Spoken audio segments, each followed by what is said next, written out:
क्या हुआ?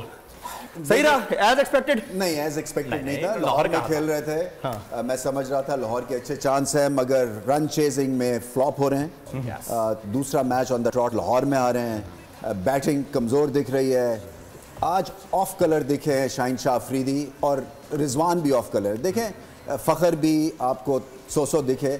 जब आप टीम अनाउंस कर दें पाकिस्तान की और अभी आपका PSL पड़ा हो और उसमें एक तरह से ब्लैंकेट परमिशन नहीं थी, हमें ये सबको इल्म है कि ये प्लेयर्स रेस्ट करना चाह रहे थे, ऐसा नहीं था।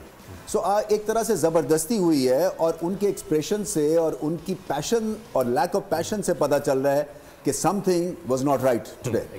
और इसी वजह से जब भी आप टीम अनाउंस करें, आपको टूर्नामेंट के बाद या लास्ट फाइनल वाले दिन आप कर सकते हैं। हाँ, उससे आपको बड़ा एज मिल जाता है।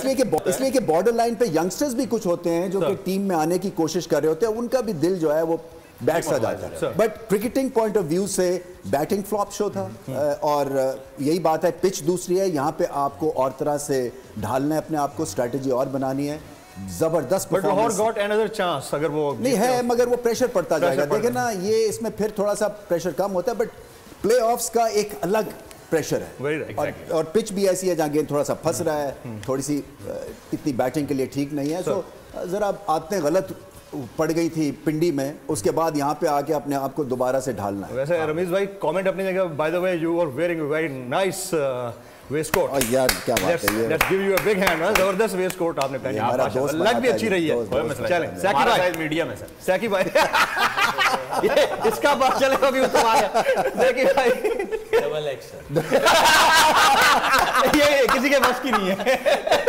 मेरे जगह 3 आ जाएंगे इसमें। सर मुल्तान तीसरी बार पहुंच गया फाइनल में, माशाल्लाह। नहीं, प्रेडिक्शन तो आपकी मुल्तान ही थी। हाँ, इनकी भी मुल्तान थी।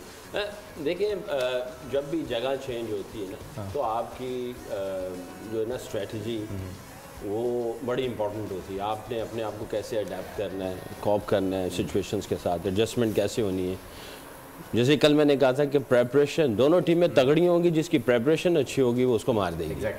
बैटिंग, बॉलिंग, फील्डिंग, ये तीनों मेन डिपार्टमेंट हैं, बट इससे पहले इसकी जो प्रेपरेशन है वो बड़ी इंपॉर्टेंट चीज़ होती है। जैसे आप किसी दूसरे नए वेन्यू पे जाते हैं, चाहे आप फेमिलियर भी हैं, आपको रिमाइंडर कॉल्स देने पड़ते हैं, आपको चेकलिस्ट देखनी पड़ती है, यहाँ पे क्या क्या चीज़ें कैसे ऑपरेट की गई हैं। आप जितना अच्छा प्रिपेयर करेंगे, आप दूसरों को मार देंगे। लाहौर कलंदर का कुछ मुझे ऐसा लग रहा था कि वो बहुत ही ओवर कॉन्फिडेंट, और उन्होंने कहा जी हमने बड़े बड़े मैच मार दिए, टॉप ऑफ द टेबल आ गए, टीम बड़ी अच्छी है, बॉलिंग यूनिट है। ये उन्होंने एक्सपेरिमेंट जो है ना, वो चॉप एंड चेंज करने वाले एक्सपेरिमेंट्स जो थे ना, वहां से मुझे ऐसा लग रहा था कि ये जो एक्सपेरिमेंट्स हैं शायद उल्टे पड़ जाएंगे। शेकी होता है बाजू का, आप डिसीजन आपका कमजोर नजर आता है। आप एक्सपेरिमेंट जो है उसको कैलकुलेटिव कर सकते हैं, और फिर जब करना भी है तो उसमें आप गेयर चेंज कैसे कर सकते हैं, वो वाले एक्सपेरिमेंट्स करते हैं। नंबर चेंज करना ये थोड़ा सा ट्रिकी हो जाता है, प्लेयर चेंज करना ये भी बड़ा ट्रिकी हो जाता है। स्ट्रेटजी में आप गेयर चेंज करने वाले वो है वो कर सकते हैं। तो सोए भाई एब्सोल्युटली, आई थिंक जो सकलैन और रमीज ने कहा स्पॉट ऑन। मैं सिर्फ ये कहूँगा कि जब चेंजेस किए थे, हाँ जी, 5 चेंजेस या 6 चेंजेस कर दिए थे, इतने कभी नहीं करना चाहिए।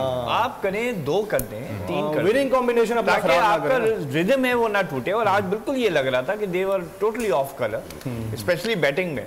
And I just feel कि once again Shaheen Shah Afridi coming in at 5, I just don't get it.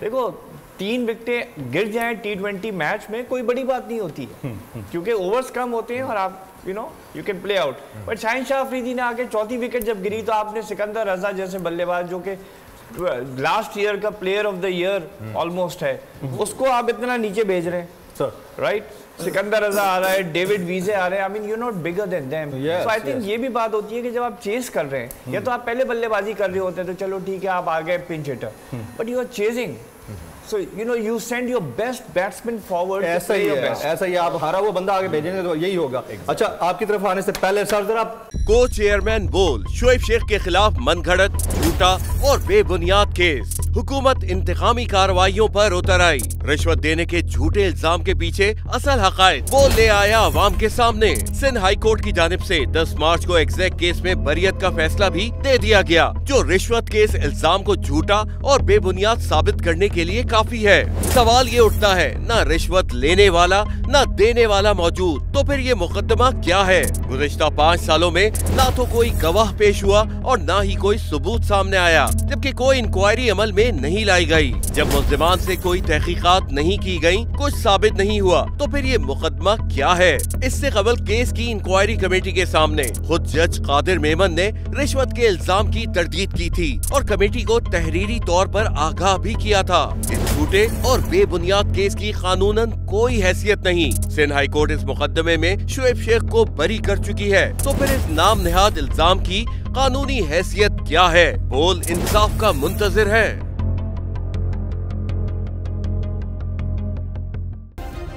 Subscribe करें और बेल दबाएं ताकि कोई खबर रह न जाए।